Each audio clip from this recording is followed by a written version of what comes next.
Hi, this is Nada from the Broward chapter Varep, and I am here in the home of Terry and Christina Gritter, and they actually contacted National in reference to a need, and we were able to serve them. So I'm gonna turn the camera around and have Christina and Terry give you their stories. Hi, Hi. Christina. Hi, Hi, we're the Terry. Gritters. So Christina, I remember meeting you. I remember meeting you for the first time when we were doing the food drive, and you was just so grateful and appreciative of everything we were doing. Unfortunately, we didn't get to meet Terry that day because he wasn't here.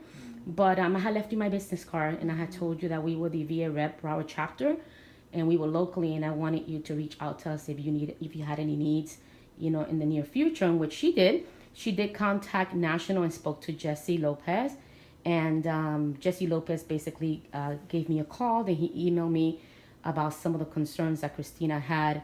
And I brought those concerns over to our Broward chapter.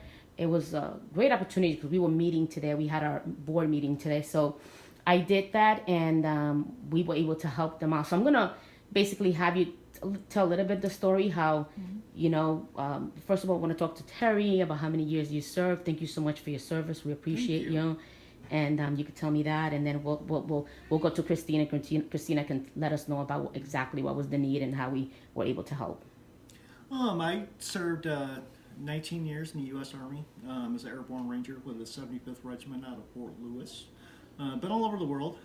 Got to see a lot of new and interesting things. I did get injured back in 2010. It forced me into early retirement.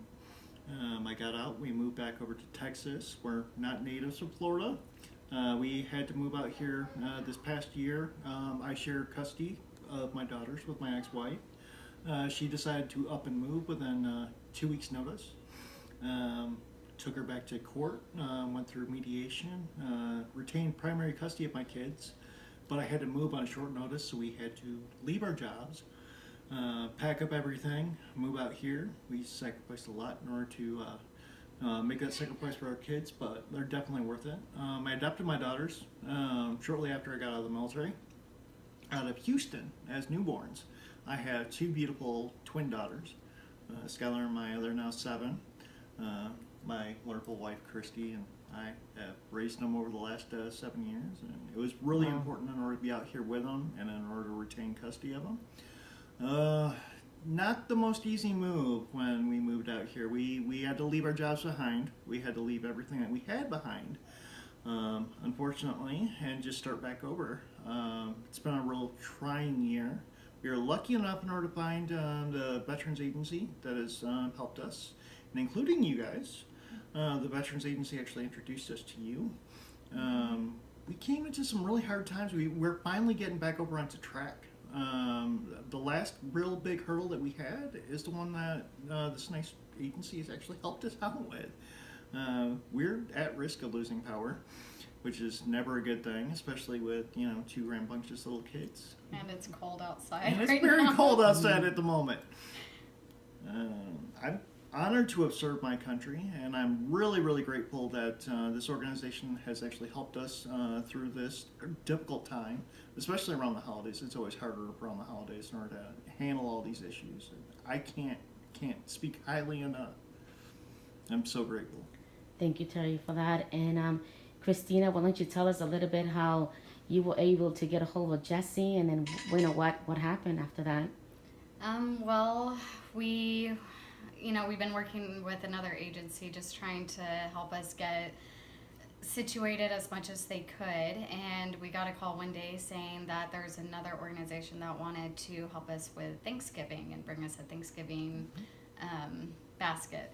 And so there was the day that Nada came out and gave us a basket. She was very, very wonderful, very just pleasant, gave me hugs, and I haven't had that since I've been here. It's been really hard finding such pleasant people to be around. And so she told me a bit about the organization and said that if we ever needed any assistance to give a call. And so we were trying really hard to, be the proud people that we are and not need help. But the threatening of the electricity going off was very difficult for us. my husband and I both aged out of foster care. We've gone through this homeless thing before, but now we have our kids, and we can't lose electricity for can't them. do it without, yeah. So we decided to call and spoke to Jessie, and Jessie then got a hold of Nada. Nada called, and she had a board meeting, and they decided to help us out. So we're very, very thankful. We were out all day. We came back, and our electricity was still on. So, Which is absolutely amazing. That is awesome. Thank you so much for that testimonial. And actually, when I went to the board meeting, not only that we decided to help you out, and it is our pleasure to do something for you guys, especially thank you so much for serving this country, but the board members decided to give you a little something more. So what we're going to do is actually we collected a total of $300 to give to you guys so that you guys can use to pay whatever you want, or if you wanted to get a Christmas gift for the kids, or if you wanted to get some food or anything like that. So this is the least that we can do, and it's so much for you guys. You have really no is. idea It's so how much you're helping us. I mean, I didn't serve my country to expecting anything other than to just This is the do first my time job. since I've known him for him to even admit that we might need help, and it's taken a lot for him I to don't do this. like asking for help. I'm not. I'm grateful. Thank you so much. Again, thank you so much for your service, Thank you. and I'm so glad that we were able to help. Thank Thank you you. so much.